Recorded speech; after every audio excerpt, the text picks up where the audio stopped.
guys, so today I'm filming a video that I am so excited for. I've been waiting to announce this. Lainey from Ginger Reads Lainey and I are hosting the second round of Smutathon. So if you don't know, in July, Lainey and I created this readathon called Smutathon, where for a whole week we just read smutty, sexy, steamy romance books. And we had challenges based off of popular romance tropes. Honestly, when we created this readathon, we were just doing it for ourselves because both of us really love smutty romance and we didn't think that many people would participate, but we got such amazing and overwhelming support, and it was just so cool to see a bunch of people reading smutty romances and just enjoying themselves, having a good time. So we are now hosting round 2, which is taking place from December 10th to the 16th. In this video, I'm going to be going over the new challenges that we have for this round and also giving you guys some recommendations for each of the challenges in case you're stuck on what to put on your TBR. So I'm just going to quickly go over the challenges. We have Enemies to Lovers, which is a repeat from last round. Then we have Friends with Benefits. This used to be the Friends to Lovers trope, but we changed it to Friends with Benefits so that it was a little bit different. Then we have Fake Relationships, which we are just kind of combining a bunch of tropes into this fake relationship trope. So this includes fake dating, arranged marriage, marriage of convenience, any type of like setup or fake relationship would fall into this. Then we have my personal favorite, Slow Burn. Then we have Forbidden, which again could mean a lot of different things. It could be something that is kind of taboo. It could be something that's kind of like Romeo and Juliet-esque, where like their families are enemies and they're not supposed to fraternize. I don't know. It can mean whatever you want, whatever is forbidden to you. And then the next challenge is Different Worlds, which again you could take to mean a couple different things. It could be like a celebrity romance or like a royal romance where the people just come from like different societal worlds, or it could straight up literally be different worlds, like they could be from different planets. And then for the last challenge, we're doing something new and exciting where we have chosen 3 tropes and we want you guys to vote on which one you want to be the 7th trope. So the choices for you to vote between are road trip, workplace romance, and one night stand. So to vote, I have a link in the description to a Google survey so you can vote on which of those 3 tropes you want to win, and then we'll announce it on Twitter, and I'll also come back to this video and add it into the description. I'm gonna do a separate TBR video, so I'll announce it there too. So you'll know what it is, I promise. Now on to the recommendations. I'm so excited. I have a really great list here for you guys. So for the first challenge, Enemies to Lovers, I have 2 books that you could read for this. The first one is Hate to Want You by Alicia Ray. I have 2 Alicia Ray books on this list because she is like the best at writing angsty romance. And basically this book is about a couple who come from 2 families. They're very close and they dated as teenagers, and then something really tragic happened to both families and they had a huge falling out, so they broke up. And it's now 10 years later. They're now back in each other's lives. There's so much angst and tension, and this one, it is Enemies to Lovers, but it's super like convoluted, where they were friends and they became lovers and then they became enemies and then they go back to being lovers. So they have like a wild journey and it's just so good. And then the other one that I have for Enemies to Lovers is The Hating Game by Sally Thorn. Y'all probably saw this one coming. It's right in the title. But this is about Josh and Lucy, who are 2 executive assistants who work at a publishing house, and they are both vying for the same promotion. They hate each other. It's a little more complicated than that, but they definitely don't get along and don't like each other, and it's really great. If you haven't read The Hating Game yet, I don't know what you're doing. So the next trope is Friends with Benefits, and I have 3 book recommendations for this one. The first one is Josh and Hazel's Guide to Not Dating by Christina Lauren. This book is about Josh and Hazel, and they knew each other in college, and Hazel had like a really big crush on Josh, but he just wasn't interested in her. And now like 10 years later, they run into each other and they become really good friends. And they decide to start setting each other up on double blind dates. But all those blind dates end up just going horribly, and Josh and Hazel end up going home together every night. I really liked this book. I wasn't a fan of the ending, but everything up to that point I loved. It's just so good. Okay, so the next one is another Alicia Ray book, and that is Wrong to Need You. This is the sequel to Hate to Want You. Basically, this book is about these two childhood best friends, and he was always in love with her, but she was into his older brother and she ended up marrying his brother. And so after she married his brother, he kind of disappeared because he just couldn't stand to see her married to his brother. It was really hard for him, so he disappeared. And then his brother ended up dying, and this takes place, I think, like 6 years after the brother died. It's been a while since he died, and he comes back into town and they reconnect. It's so good, so smutty, like the angst is level 1000, and it like hurt my soul at times, but it was worth it. And then the last Friends with Benefits book I'm gonna recommend is Addicted by Becca and Krista Ricci. So it has been a long time since I read this book, so I don't remember all of the details, but it follows Lily and Lo, I think those are their names, and they're best friends. They have been lying to their family that they are dating so that they are able to cover up for each other because they both have some serious addictions. Lily is a sex addict and Lo is an alcoholic, and so they pretend to date so their families will kind of like not realize the problems that they have. They definitely enter into a friends with benefits type of situation, and it's very steamy. So next, for the fake relationship trope, I have also 3 recommendations. The first one is Roomies by Christina Lauren. Again, this one wasn't my favorite, but for this trope, I love it. Basically, it's about this girl who meets this guy on a subway platform, and he is a musician, and she just really loves his music. And she finds out that he is about to lose his green card, so she offers that they get married so that he can actually come and be the musician in her uncle's play. So they get married so that he gets a green card, and they have this like fake marriage. I wasn't a big fan of the plot in this book, but the romance between these characters is so good. And like my favorite part was that they have like fake text message conversations so that they can have like records of their relationship, and like, oh my god, the fake text messages punctured my heart. That's all I'm gonna say. So the next fake relationship book is actually one that I read during the last Smudathon, and that is The Dutchess Deal by Tess Adair. So this is about a girl who is a seamstress, and she was making a wedding dress, and the people never paid. So she goes to this duke's house wearing the wedding dress and is like, yo, y'all never paid for this dress, what's up? And he tells her that his bride-to-be left him and he really needs a wife. So he proposes an offer that she marries him and she can have his baby, and I'll set her up in like a nice cottage and they'll never have to like interact with each other. So they do get married, and it doesn't go exactly as he planned. I really loved this. I think it might be like my second favorite Tess Adair book, which my favorite Tess Adair book I will mention in a minute. I just loved it a lot.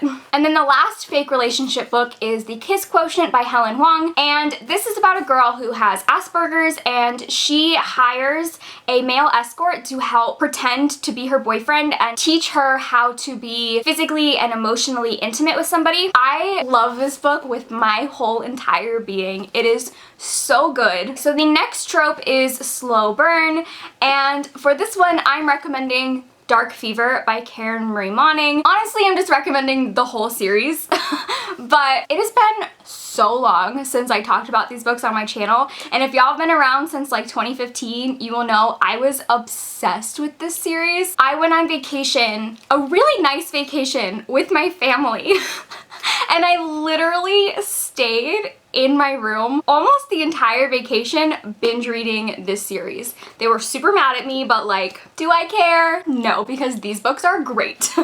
They're super problematic, but they're just so addictive and so much fun. And the main relationship in this book is extremely slow burn. Basically, this is about a girl named Michaela whose sister goes missing in Ireland. So she travels there to find out what happened to her, and she discovers this secret hidden world of the Fae that she can see, and she's wrapped up in this whole like plot and battle between different faes. It's great. And then the other slow burn romance I have is On the Island by Tracy Garbus Graves. So this could also be counted for forbidden, but we'll talk about that in a second. But basically, this is about a 16-year-old boy and his 30-year-old teacher, and they are on a plane, and the plane crashes, and they are stranded on an island for like 4 years. They're on this island. I know that already just sounds like wet. They do enter into a romantic relationship. The reason I'm putting this for slow burn is that nothing about their relationship becomes romantic until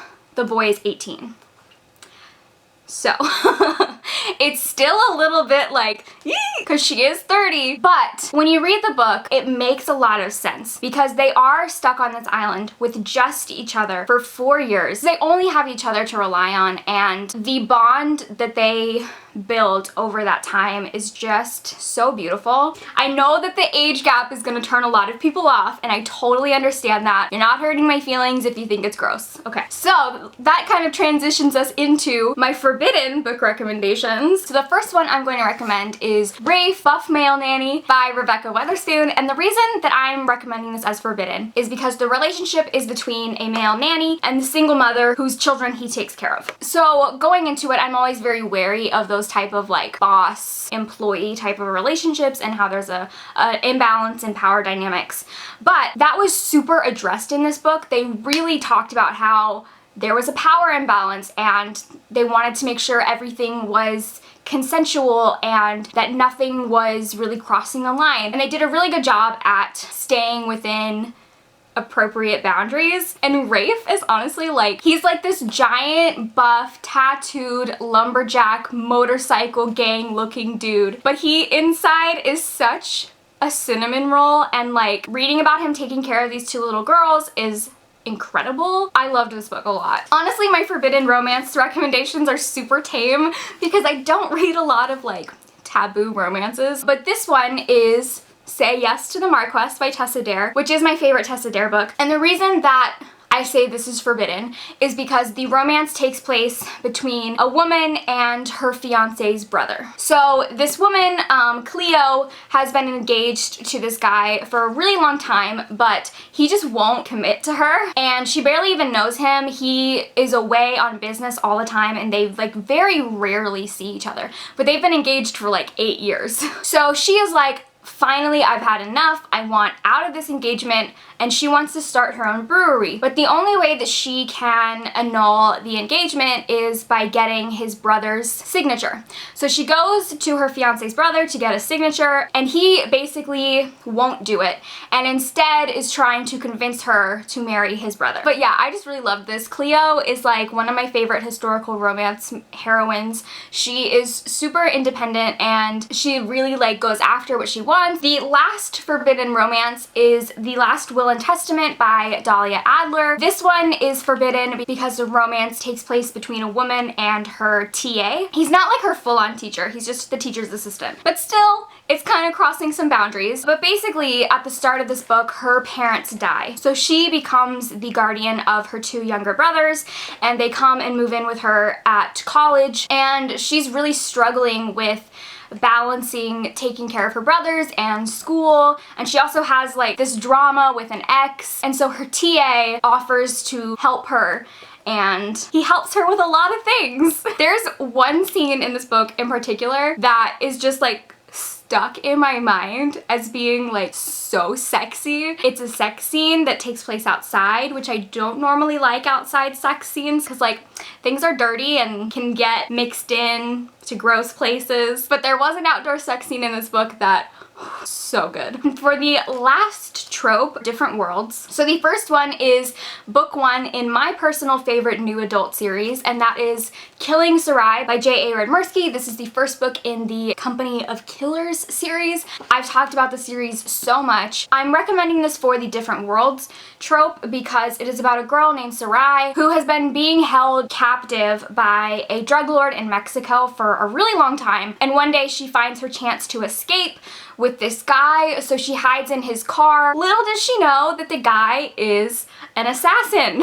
So very reluctantly, he kind of takes her under his wing and introduces her into this assassin world and network. If I had to recommend you one romance new adult series, it would be this one. I've said before, it's like 50% murder, 50% sex, and it is just amazing. Like, not even just the romances are so so good in this series, but the plot and the action scenes, and if you've read this series, I just want to say that nothing I have ever read in my life has fucked me up more than book 3, okay? So the next one that I'm recommending for Different Worlds is A Princess in Theory by Alyssa Cole, about a girl who keeps getting all these emails saying that like she's engaged to this random prince, and she just thinks it's spam, so she deletes them. But then one day this guy shows up at her work, and turns out he's a prince and they've been betrothed since she was a child. This book really reminds me of The Prince and Me, which is like one of my favorite movies. If you're looking for like a royal romance, I completely recommend that one. And the last book I'm recommending for Different Worlds is Transcendence by Shea. I buddy read this with my 2 best friends, and it is quite possibly one of the best buddy reading experiences I've ever had. Basically, it is a prehistoric romance, which in itself kind of sounds a little like, I don't know, cavemen. Basic premise of this book is that a woman from present day somehow time travels back to prehistoric times,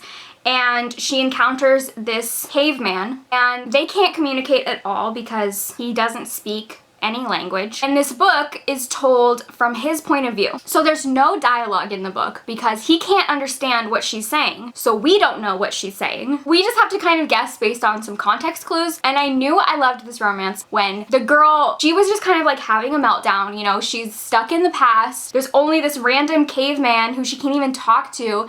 And then she gets her period. And it's like, can this day get any fucking worse? So she has a complete meltdown. And without even blinking, the guy runs off and brings her like an animal skin pad contraption.